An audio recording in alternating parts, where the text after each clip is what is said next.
आवाज़ टीवी जे सॾ ते पिथौर में भी सकाफ़ती ईद मल्हाइण जूं तैयारियूं ज़ोर शोर सां जारी आहिनि। तफ़सील ॿुधाए रहियो आहे गुलाम कादिर आरिस।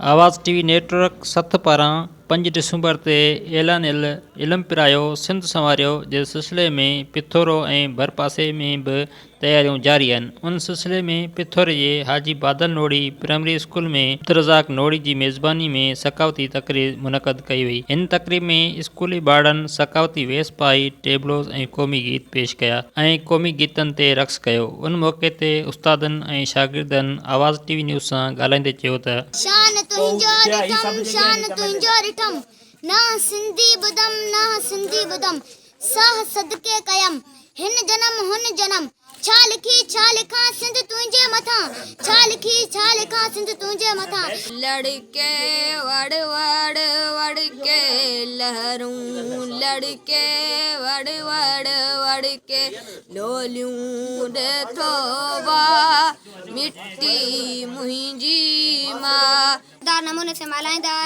आहियूं ऐं हिन साल बि आवाज़ टीवी सां गॾु शानदार नमूने सां एकता ॾियारो मल्हाईंदासीं। आवाज़ टीवी सां गॾु असां 5 डिसंबर ते एकता ॾाढो शानदार तरीक़े सां मल्हाईंदासीं।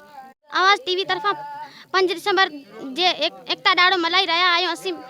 असीं 5 डिसंबर ते एकता ॾाढो शानदार नमूने मल्हाईंदा। आवाज़ टीवी तरफ़ां ऐलानियल सकाफ़ती ॾियारे इल्म पिरायो सिंध संवारियो तहत अॼु GPPS हाजी बादल नोड़ी में असां हिकिड़ी शानदार तकरीब हिते मुनक़द कई ऐं इंशाअल्लाह असां 5 डिसंबर सकाफ़ती ॾियारो शानदार नमूने सां मल्हाईंदासीं ऐं असांजो इन ॾींहं जे ते इहो ई पैगाम आहे सिंधी भाइरनि खे त तव्हां पंहिंजे औलाद खे वधि खां वधि तालीम ॾियारियो। उस्तादनि ऐं शागिर्दनि इहो वचन वधायो त 5 डिसंबर ते एकता ॾियारो आवाज़ टीवी न्यूज़ सां गॾिजी भरपूर नमूने मल्हायो वेंदो। कैमरामैन असद सुमरो सां गॾु गुलाम कादिर आरिसर, आवाज़ टीवी न्यूज़ पिथौरो।